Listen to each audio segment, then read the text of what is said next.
All right, let's delve into the details of the stories as Charles Fakroha, IBrandTV senior analyst, joins us virtually. Thank you for joining us, Charles. Good morning.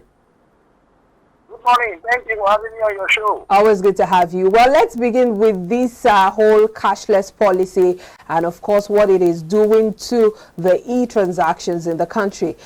There's an increase in failed payment transactions, and, of course, that was in February, which caused a 4.83% decrease in the value of cashless transactions, according to this report, to 37.67 trillion naira. That's from 39.58 trillion naira that was recorded in January 2023.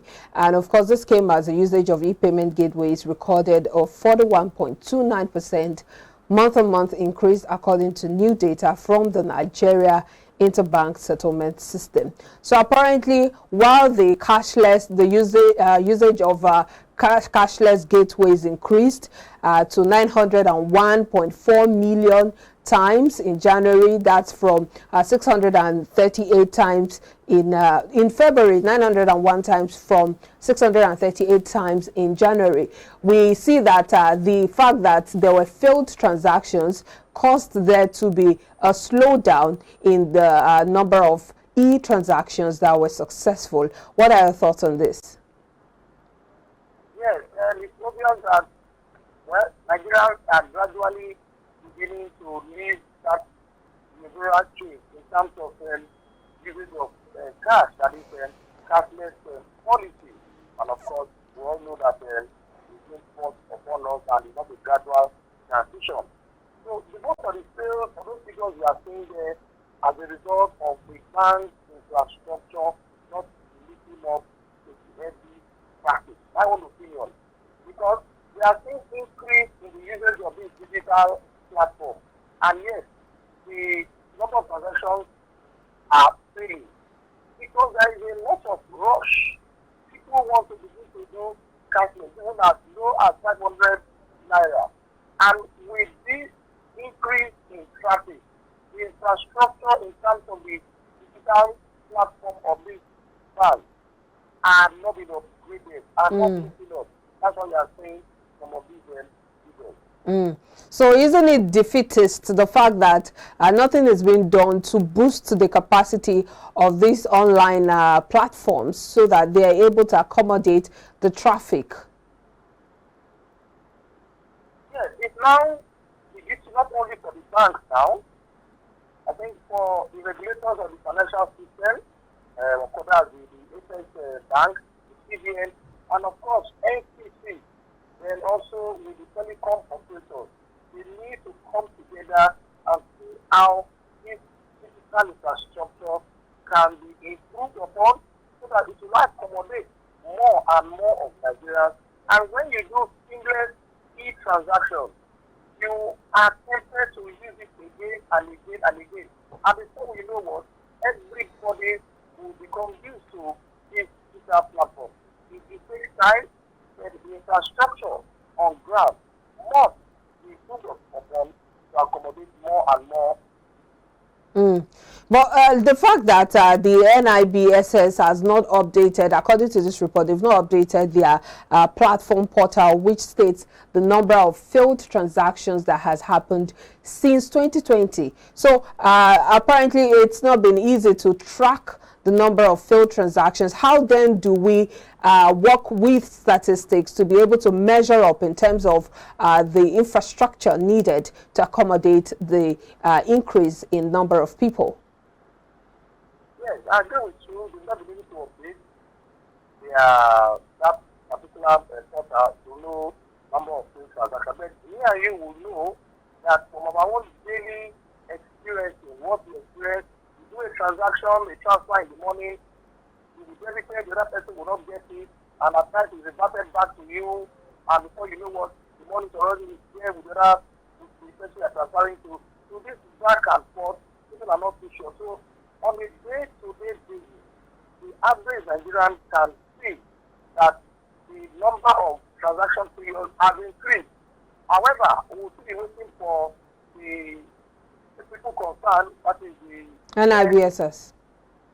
NIBSS to give us the updated information and the correct ability personal observation, new transactions has increased. Mm.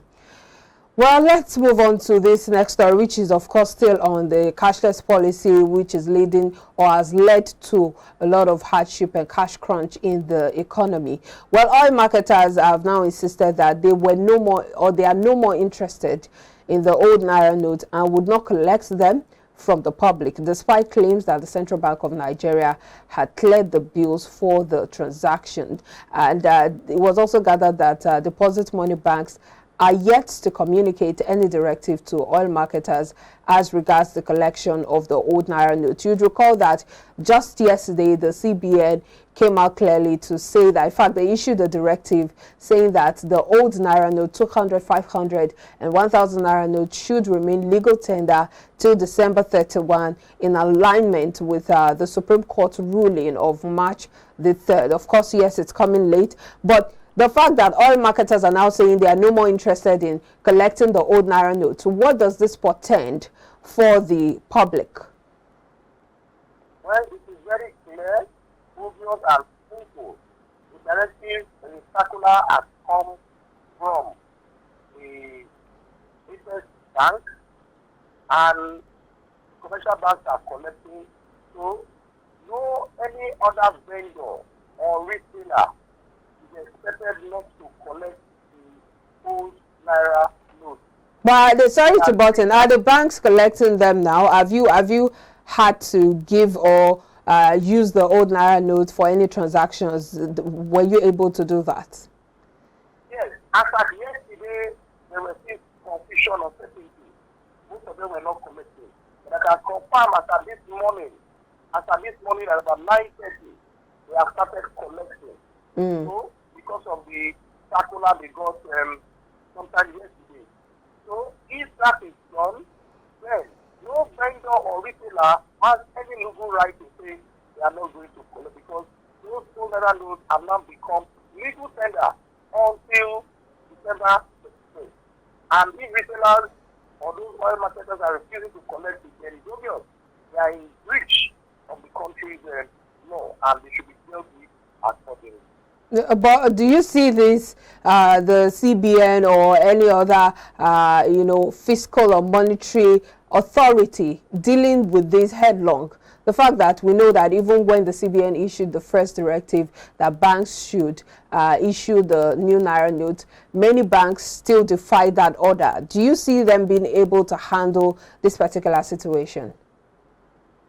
Well, the issue now is the CBN cannot come to all the filling stations and be monitoring. We now led to the law enforcement agency, not only the police, CSC, the Community Financial Crime, CSPC, and other allied security agencies to ensure that these retailers, specifically these oil marketers, collect the old naira, which is a legal tender now.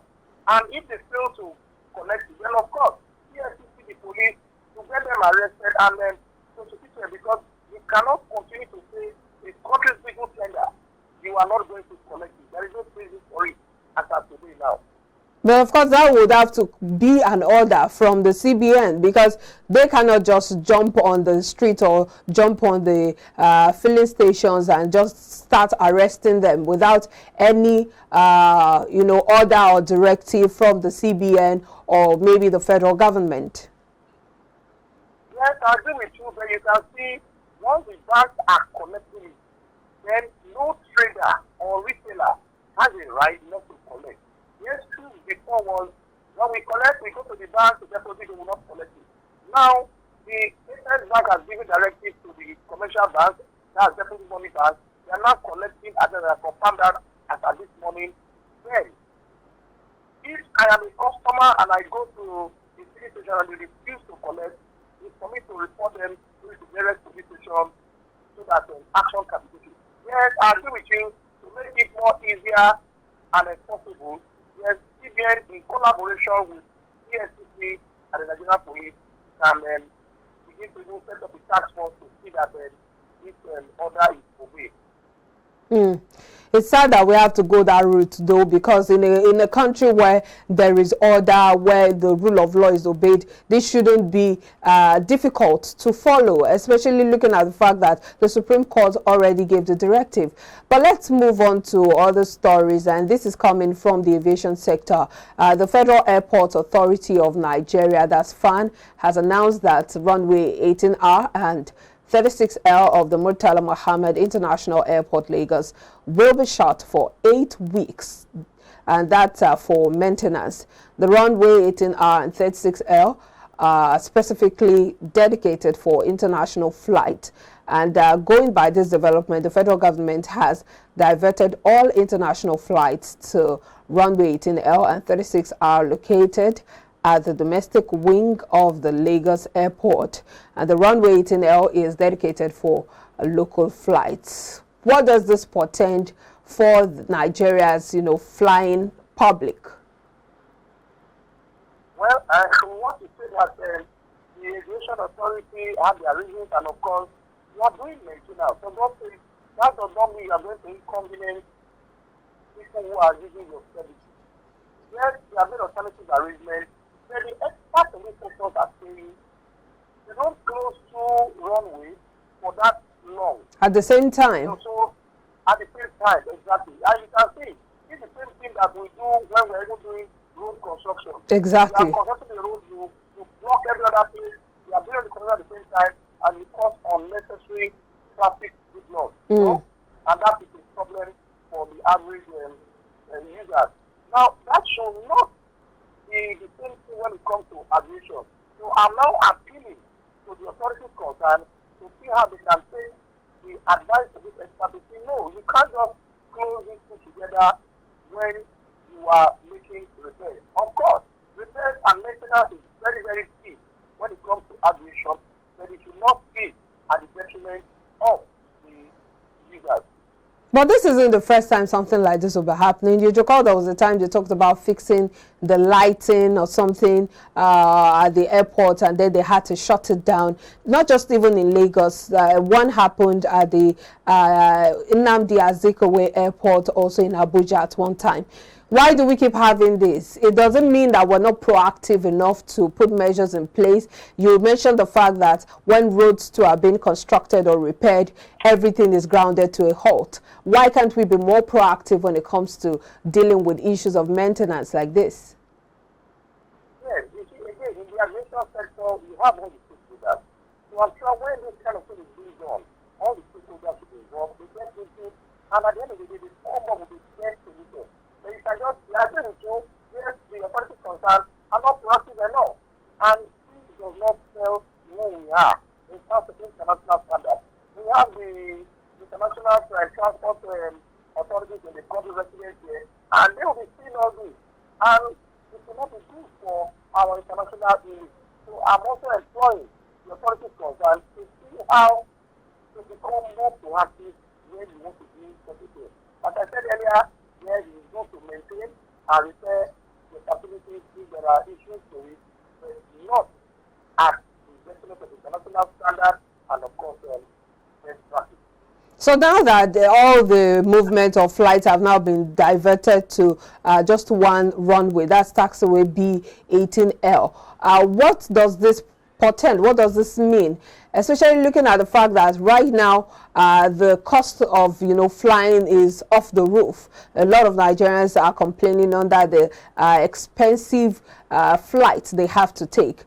Do you see this affecting the cost of flying, or do you see it affecting the movement of Nigerians in any way? Well, like with the cost, that might reduce the number of Nigerians who are going to be flying. But at the same time, whether the cost is high, those who want to fly will continue to fly. It's now left for the authority to manage that traffic. This is only one runway that is available. The air traffic controllers, the security, to manage it properly so that at the end of the day, we don't have any crisis at our hands. Even if domestic, little airline fares go up, like I said, those who want to fly will continue to fly. that's a 2-month period, 8 weeks. And of course, it would mean for some businesses to have to look for alternatives, especially those who have to fly by all means and maybe cannot afford the increase in price, or the fact that there will be so much traffic now since it's just one runway. But let's touch on this next story, and this is about the energy sector, saying that rather the manufacturing sector, saying that energy challenges manifesting in inadequate and high cost of diesel, gas and premium motor spirit, that's PMS, are responsible for the poor competitiveness of the manufacturing sector and by extension the economy, according to MAN, the Manufacturers Association of Nigeria. They're saying that despite Nigeria's huge productive sector and over 200 million people that are energy dependent, electricity distribution stood at a mere 4,000 megawatts, despite the fact that Nigeria has a huge potential to produce electricity up to about 12,000 megawatts, but will still get a meager sum, or a meager 4,000 megawatts. And this, of course, is affecting the Manufacturers Association, or manufacturers generally in the country. What are your thoughts on this? It is very obvious, and that is why we still remain an underdeveloped country, because for any country to develop, the manufacturing sector must be up and doing. And without power, you cannot do any manufacturing. Of course, we have said it in your intro. That is why it is not competitive. We just near 4,000 megawatts, and we have the capacity to produce over 12,000 megawatts. We're just doing that. You can see it's affecting everything. And of course, I must give kudos to the man for coming out to this kind of attitude. That the government of the day will realize that yes, people, it is not only their perception, but that is the reality on ground. And that is why you are saying that most SMEs cannot survive. And these SMEs are the bedrock of any economy. They employ over 80 to 90% of our senior youth. And if these youth are not employed, because the SMEs cannot meet up with this challenging power situation, then it is chaos in our hands in terms of security, unemployment, and other vices. So we need to fix this power sector, energy sector, so that our SMEs can come back to business. But do you see anything changing this time around? This isn't the first time MAN will be coming out to say, well, energy cost is really eating deep into our production cost and affecting our productivity. This isn't the first time they'll be complaining about the fact that electricity is really not stable and it's affecting, you know, their input and output and all of that. This isn't the first time they would be coming, you know, to make this known to the federal government. But do you see things changing this time around? What's different about this particular outburst? Okay, yes. If you look at this particular one, you can see that we came up with what is called the NCCI, which is the Manufacturer CEO Confidence Index. Yes, the confidence of these CEOs, you know. Now it's showing that it is the people who are actually doing this production. It is not coming from a particular body.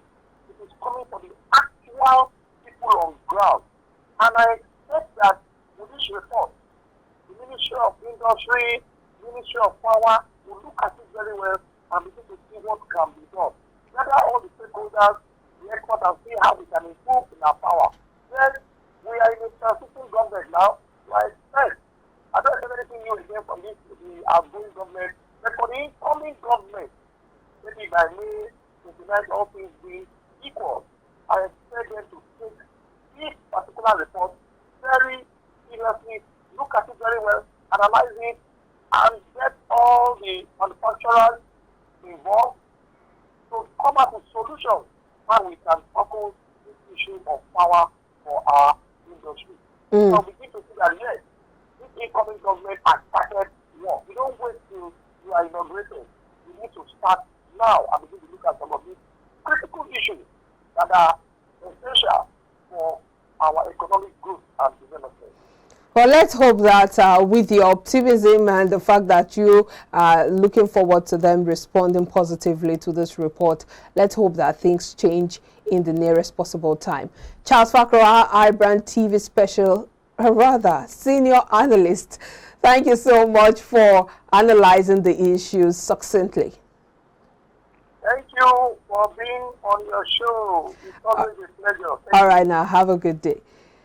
After the break, the Nigeria Exchange Limited, NGX All-Share Index and market capitalization moved slightly lower from preceding trading days, 55,794.51 points and 30.39 trillion naira respectively, to 55,788.37 points and 30.39 trillion naira. Details after the break. We'll be right back.